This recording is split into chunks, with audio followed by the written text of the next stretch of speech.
Hello, this is Clarence Moye with AwardsDaily, sitting down with Sophie Okonedo, Tony-winning star of Netflix's Ratched, whose acclaimed performance is putting her in the Emmy conversation this year. Sophie, very nice to meet you. Hello. Hope you're doing well. Yeah, I'm good. I'm good. It's a very sunny day here in London, which is nice Excellent. and Excellent. unusual. Yeah. It's been a long, long time since I've been to London, but now that the things seem to be getting better, maybe I'll finally take my Longing, kids there. yeah, longing for travel now. We all are. Yes, Mm. exactly, exactly.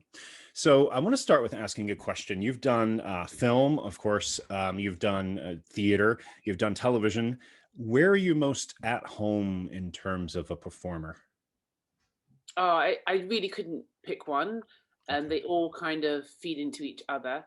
I don't think I could only do film and television.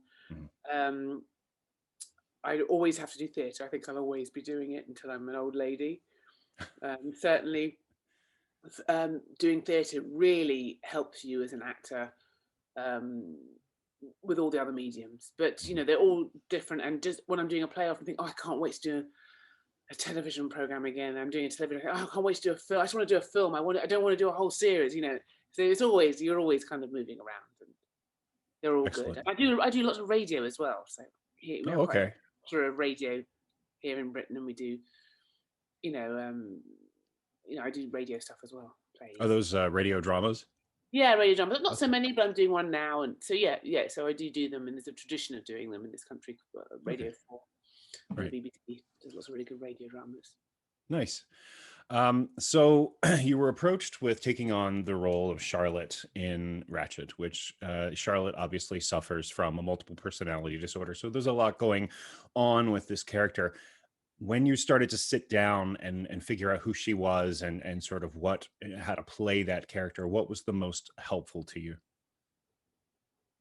I think the most helpful, and it occurred to me really early on actually, is to really not so much do the research so much about the disorder, because I felt that wasn't going to be so helpful in playing her, because in the particular part of her life that we look at when she comes into the hospital, she can't really remember who she doesn't remember. She has blackouts as far as she's concerned, and when in her blackouts she doesn't remember what happened.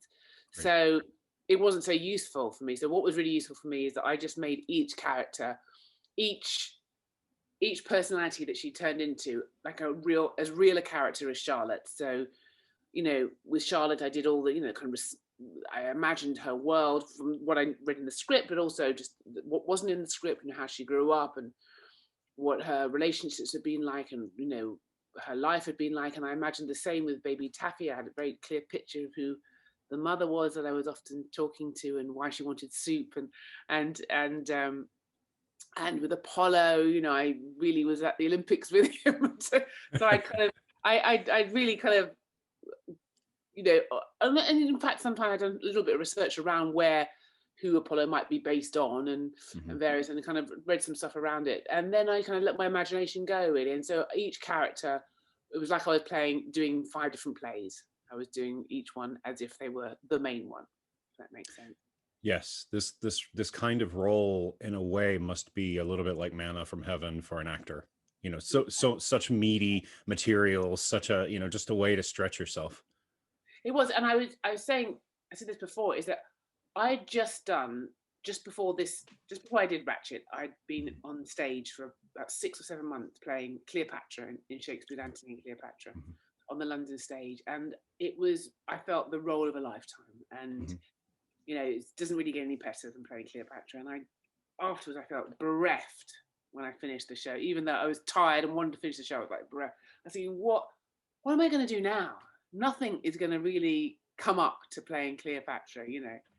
And this is my next job. And it was such a brilliant thing to do, because completely different, Mhm. but there's a similarity in is that Cleopatra, she can turn on a pin. Mm. She can turn this. She's like a coquettish and childlike to, like, ferocious, and to kind of sexy, to kind of broad. She goes all that in 3 lines of Shakespeare.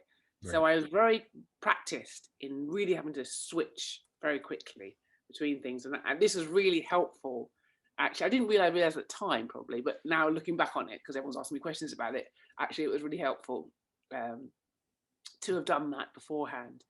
And also just, you know, coming into the kind of world, the Ryan Murphy world, and doing these incredible characters in Ratched was just the tonic I needed to kind of get over Cleopatra. So so that's an interesting shift in terms of coming from something so incredibly theatrical as Cleopatra for Shakespeare, and then coming to this scripted drama. Coming from the stage, do you then take that sort of, you know, acting on the stage is so incredibly theatrical. You have to react to your scene partners, you react to the audience, you get that energy. Did you find that was happening from while you were shooting this performance as well? Did you sort of take energy, movement directions from cues from other actors? What do you know? It's all about energy. I mean, that's for me the whole of acting. It's all about energy and how you place it and where it goes. So I mean, it's like it is a different thing filming to the stage, because when you're doing stage work, you kind of have the kind of writer's words in you, and then you have the director that's given you we rehearsed with for many weeks, and then the actors on the stage, and then the audience, and this kind of circuit of energy goes through you all, and the kind of magic happens, and it's really extraordinary. And then on film, you have the other actors, you have the stage, you have the cameraman. There's another kind of circuit of energy that happens. So it's kind of, it is all about energy wherever you go. I think I was really lucky with Ratched is that it demanded quite a theatrical piece anyway. It's not it's not a naturalistic kind of piece, and so it demanded those sort of performances, the costumes. It had it was very theatrical, but again, you always make it real. And then all the actors that I was working with, nearly all the actors in it were theatre-based actors, so that was also quite helpful. And yeah, so it definitely kind of was. I definitely feel there was a sort of. It depends which character she was playing, but you know, someone like Ondine is feeding off the energy around her. You know, I very much enjoyed doing that scene with the violin player. You know, and all the extras, and there's so many people around, and he kept laughing in every take. We had to start again. So it was really, you know, it was. Where did that voice come from for Ondine? I mean, I listened to a lot of different people, and then something else happened, and I sort of practiced a lot. I practiced with Liz Hemmelstein quite a lot. You know, she's a brilliant dialect coach, and I got the dialects right, and we listened to lots of different tapes, lots of different people, and then an amalgamation comes, and then I get onto set, and I tend to just throw away all the stuff I've kind of been practicing and just start afresh, see what happens, and then something else always happens, you know, sort of takes over, but yeah, I definitely, I won't say who I was listening to because that's maybe not fair, but I was listening. There's a couple of people I was listening to that you probably know, but yeah. Very good. But I wasn't going for an imitation of anybody, you know. I was just trying to make the thing kind of be from inside, you know. Of course. So do you consider yourself a method actor? And I'm asking because I'm very compelled in the idea of someone playing a character with multiple personalities, and then the camera stops. What happens to you when the camera stops? Do you persist in that? What does it mean to be like a method actor, though? What do you think? I don't really know what that means. If I'm so really... do you maybe it's not method, but maybe do you stay in character when the camera stops, essentially? No, I don't do that. No, you know what? I think sometimes I quite like to, but I always feel too embarrassed to.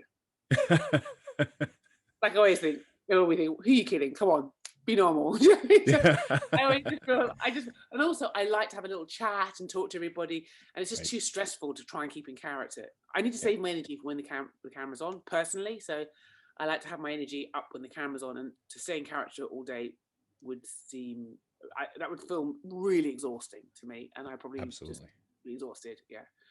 And I like to have fun and chat and stuff. So yeah, it must be quite a mental shift to say, okay, I'm Sophie right now, but then I'm going to be Ondine, then I'm going to be this character, then I'm going to be this character at this moment. It's just, how does your You know what? brain work like that? It's not like I don't use my brain. I just don't Okay. use it. It's It's reflective. all physical. It's all like in my body. So I do a lot of thinking before I start, before we get to the set, in the months leading up to it. But once I get to set, it's just it's like in my kind of my body leads. I don't intellectualize it. I don't try and think it out too much. Often I feel quite blank before we start. Oh. Before they say action, and then it just kind of all the work I've obviously been building over the months then kind of rockets out. But Sure. I often feel quite blank, and then after we've done this, I can't usually totally remember exactly what happened, and I think to myself, oh, I hope I'm not going to have to recreate that thing now, because I might do something different this time. But luckily, Michael, the director, was very, very lenient and let me do different things each time, so that was good. I mean, sometimes I dread what I'm going to be like if I'm in one of those films where you have to move like that, and the blue screen and that, because I think I'd find it quite difficult. I could do it, in case anyone's thinking, well, but I think it would be quite difficult, because it's very nice to have that sort of freedom and buoyancy where the actor does something else, or a lamp falls down and you just do something else, and that's just so playful and fun for me. So if this performance is mostly sort of internal, kind of figuring, just inhabiting who this character is at that moment, how do you keep that performance modulated? One of the most amazing things about your performance is that it never feels over the top. It is large because, it is large because that is a large personality person, no pun intended. I mean, there's a lot going on there. She's a bold, big person in many of her personas. But how do you modulate that as an actor? I just I literally don't really modulate it. I just try to just be true to that moment. I don't really. I don't try and modulate it. Is the word. I just Charlotte is much different to Ondine, and I just try to play each person truly. So which persona was the most fun to play? I think the most fun thing was to change between them. Okay. I was a bit like, oh, we're only doing one today. Like, I want to do three. Yeah, let me do three, and just like because it was quite scary and difficult, and I quite like being scared and finding things difficult.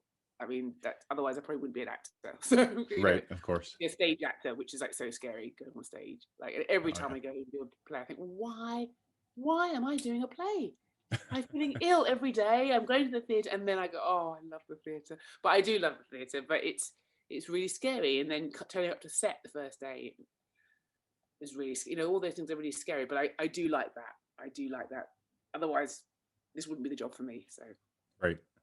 Which personality took you the longest to contact with or to develop? Which took me the longest? They all went through their peaks and troughs, because there was always a point where I think, I've got this one. And then she would slip from me. I think, no, I haven't got it. Listen, the way that I am as an actor, and I've always been like this, and I think I've just, over the years, I'm more relaxed about it, is when I am on my way to like start a new job, start a new film, start a new play, I always think, I wish I had another 2 weeks. I haven't done enough work. If only they would, hopefully something happens, they postpone it for 2 weeks. I always think I haven't done quite enough on the flight or wherever I'm going for the first day's rehearsal for it. So that is always my default position. And I suppose at some point I always feel like some of the characters I had got, and then I haven't got them. But once we actually started filming, I'm at my kind of most, what's the word? I feel the most kind of sort of inside still and in my body when I'm actually performing. The sort of bit leaving behind before it is really worrying. The kind of doing interviews afterwards is a bit nerve-wracking, all that sort of stuff. But the actual, when they say action, you feel quite still inside, and that's kind of just that's when I'm least anxious, if that makes sense. It absolutely does. When I have to give presentations or something like that, it's Yeah, always the butterflies that kill me right before, and then all of a yeah, sudden, once you just start speaking, it just all goes away, or you yeah, feed off that energy. I think, yeah, you know, when I'm in front of a large crowd, I tend to feed off of the nerves, and it's almost like I consume it, and then it drives me. yeah. That's exactly right. And I just think, yeah. And there's also sort of inside that kind of hurricane of kind of energy. There's that kind of stillness, isn't there? And Mhm. that's what makes it nice in the end. My last question for you is, as the series closes, of course, this is supposed to be the first season of multiple seasons, but you've got Charlotte, you've got Edmund, you've got Louise in the car on a road trip. What is that road trip like? What do you imagine that road trip to be? I mean, I was looking in the car, across at Finn and Amanda and at myself in the little mirror of the car. I just thought, what a trio. I mean, that is. And we drove off into the sunset. We had all the sort of we had lots of fun that day. So imagining what was going to happen and where we were going to go, and did we end up in Mexico, or where did we end up? But I Right. have no idea. I have no idea. You But must feel whatever, excited. we won't be boring. So No, definitely not. You must be excited to whenever the team returns to the series. You must be excited to revisit the yeah, characters. Who knows? characters. Yeah, Yes, who knows exactly. who they'll be. Yes, plural. All right. Well, Sophie, that's all I had for you today. Thank you so much for the time. This was lovely. Thank you, Clarence. Thanks very much. Take care and stay safe. Okay, yeah. Bye. Bye bye.